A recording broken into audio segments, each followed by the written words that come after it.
Video में आज मैं डिविजिबिलिटी पर आधारित एक प्रश्न लेके आया हूँ। तो देखिए प्रश्न क्या है। तो हमें इस प्रश्न में p का मान बताना है, जबकि 4864 इंटू 9p2 ये जो संख्या दिख रही है यह पूरी तरह से 12 से विभाजित हो। तो p का मान बताना है कि जो p डिजिट हमें दिख नहीं रही है तो वहाँ p का मान क्या होगा। वो हमारे चार ऑप्शन दे रहे हैं, दो पहला ऑप्शन है, दूसरा 5 है, तीसरा 8 है और चौथा ऑप्शन है नाना आप दीजिए, यानी इनमें से कोई नहीं। जो तीन ऑप्शन दे रहे हैं उनमें से कोई नहीं, ये चार ऑप्शन हमें दे रहे हैं।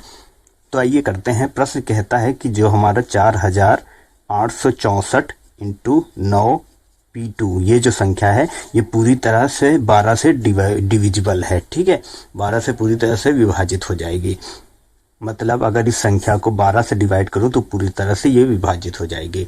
और अब 12 से विभाजित करना होगा तो हमें ये पता होना चाहिए कि यह संख्या किससे विभाजित हो रही है और यह संख्या किससे विभाजित हो रही है। अगर ये पूरी संख्या 12 से पूरी तरह से विभाजित हो रही है तो ये क्लियर होगा कि 12 का गुणनखंड अगर किया जाता है तो क्या आता है 4 इंटू 3, जो शाहबाज गुणनखंड किया जाए तो 4 इंटू 3 आएगा। मतलब ये पूरी संख्या 4 से डिवाइड हो जानी चाहिए और 3 से, दोनों से डिवाइड हो जानी चाहिए।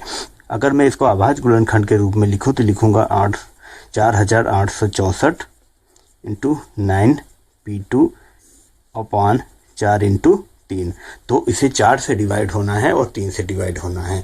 तो हम देखते हैं कि यह संख्या 4 से पूरी तरह विभाजित हो जाएगी, क्योंकि इकाई और दहाई से के अंक से जो संख्या बन रही है वो है 64। क्योंकि 4 के से डिविजिबिलिटी का नियम ये है कि इकाई और दहाई से बनने वाली संख्या अगर 4 से पूरी तरह से डिवाइड हो जा रही है तो वह संख्या 4 से पूरी तरह डिवाइड हो जाएगी। तो 64 बन रही है तो यह संख्या 4 से आराम से डिवाइड हो जाएगी। साफ साफ दिख रहा है आपको, 16 चौक 64 होता है तो ये 4 से डिवाइड हो जाएगी।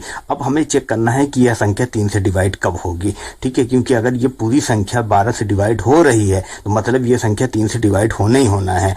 तो वो कब हो पाएगी, तो आपको 3 से डिविजिबिलिटी का रूल पता है कि जब अंकों के सम, जब जितने भी अंक हैं उनका सम कर लिया जाए और वो 3 से डिवाइड हो रहा है तो संख्या पूरी तरीके से 3 से डिवाइड होगी। तो अंक कौन से हैं हमारे हैं 9p2। अगर इसको आपस में जोड़ा जाए तो 9 प्लस p प्लस 2, तो इसे जोड़ा जाएगा तो 9 2 11, 11 प्लस 2। ये संख्या पूरी 3 से डिवाइड हो जानी चाहिए। ये संख्या 3 से डिवाइड कब होगी, ठीक है, यही हमें देखना है। तो हम अगर ऑप्शन, आइए देखिए ऑप्शन, हम बारी बारी एक एक ऑप्शन ले लेते हैं। तो पहला ऑप्शन क्या दे रहा है हमें, पहला ऑप्शन 2 दे रहा है। तो अगर मैं p की जगह 2 रखूं तो कितना हो जाएगा 11 प्लस 2 13, 13/3, ये डिवाइड नहीं हो पाएगा। फिर अगला ऑप्शन है 5, तो 5 रखूं तो 11 प्लस 5 कितना हो जाएगा 16, 16/3, ये भी डिवाइड नहीं हो पाएगा। फिर अगला ऑप्शन क्या दे रहा है 8 दे रहा है, 11 प्लस 8 कितना हो जाएगा 19, 19/3, ये भी डिवाइड नहीं हो पाएगा। तो आपके जो तीनों ऑप्शन दे रहे हैं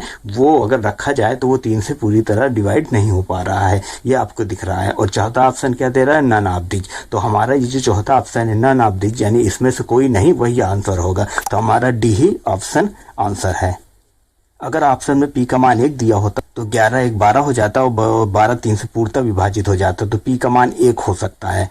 ठीक है, और p का मान 4 भी हो सकता है, क्योंकि 11 प्लस 4 15 होता है और 15 को 3 से डिवाइड करेंगे तो 5 आएगा। 3 से पूरी तरह 15 विभाजित हो जाता है, तो p का मान 4 भी हो सकता है।